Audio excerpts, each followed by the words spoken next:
રઘુવંશી સમાજના અગ્રણી હરીશભાઈ ગણત્રા શ્રી રામ મંદિરના જૂના દિવસોને યાદ કર્યા.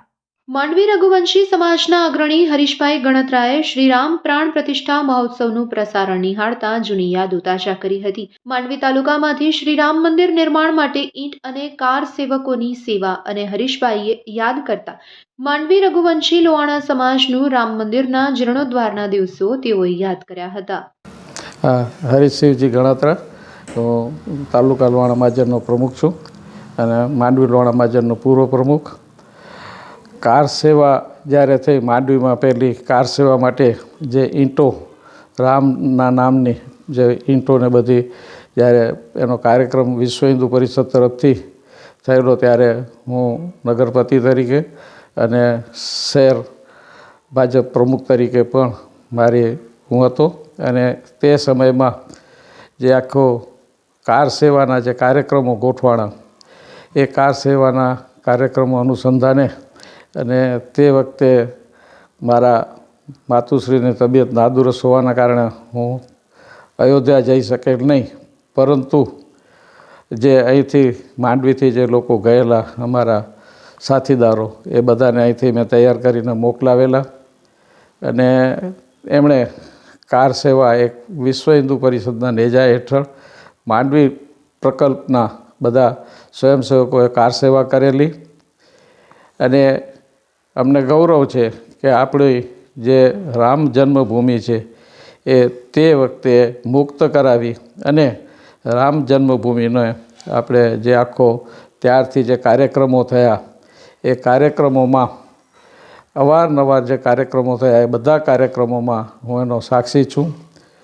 માન્ય આપણા ભારતના વડાપ્રધાન માન્ય શ્રી નરેન્દ્રભાઈ મોદી, એમણે જે અત્યારે આ રામલાલાના મંદિરની પ્રાણ પ્રતિષ્ઠામાં આજે હાજરી આપી, પૂજા વિધિ કરી અને જે દેશને સમગ્ર વિશ્વમાં આપણા અયોધ્યાના રામ મંદિરને સમગ્ર વિશ્વમાં જે એક સ્થાન અપાવ્યું છે, એ બદલ ખરેખર એક હિન્દુ તરીકે, એક રઘુવંશી તરીકે, લોહાણા તરીકે એક ગૌરવની વાત છે. રામના અમે રઘુવંશીઓ રામના વંશજ કહેવાય એમ, અને એ રઘુવંશીના નાતે હું કહું તો આજે અમારા રઘુવંશના છેલ્લા રાજા, રામના વંશમાંથી આવતા એવા વીર દાદા જસરાજની પણ આજે પુણ્યતિથિ છે. યોગાનુયોગ આજે એમની પુણ્યતિથિ નિમિત્તે એમને પણ વંદન કરું છું અને રામ ભગવાનને પણ હું વંદન કરું છું.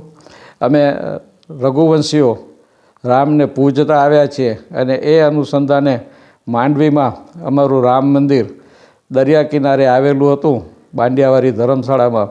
એ ધર્મશાળામાં આવેલા જૂના રામ મંદિરને અમોએ આખું પુનરોદ્ધાર કરાવી અને 55 લાખના ખર્ચે આજથી 6 વર્ષ પહેલાં 2017માં એ રામ મંદિરની પુનઃ પ્રાણ પ્રતિષ્ઠા કરી અને ભવ્ય મંદિર 55 લાખના ખર્ચે આપ સૌ અને માંડવીના તેમજ આખા ભારતમાંથી અને વિશ્વમાંથી વિદેશના લોકો પાસેથી પણ દાનની રકમ આવી અને એમાંથી આજે આ એક મંદિર માંડવી માટેનું એક મોટું નજરાણું, એક જોવા જેવું તીર્થ સ્થાન બન્યું છે.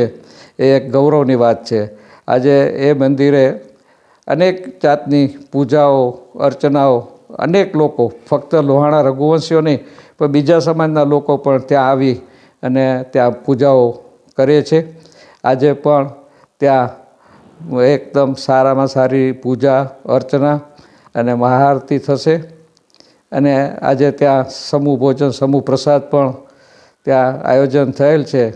અને એ રીતે હું અમારા સમગ્ર રઘુવંશી સમાજને, માંડવી શહેરના તેમજ સમગ્ર તાલુકાના રઘુવંશી સમાજને આ સ્થળેથી જય શ્રી રામ, જય શ્રી રામ, જય શ્રી રામના ઉપદેશ સાથે જય શ્રી રામની લાગણી વ્યક્ત કરું છું.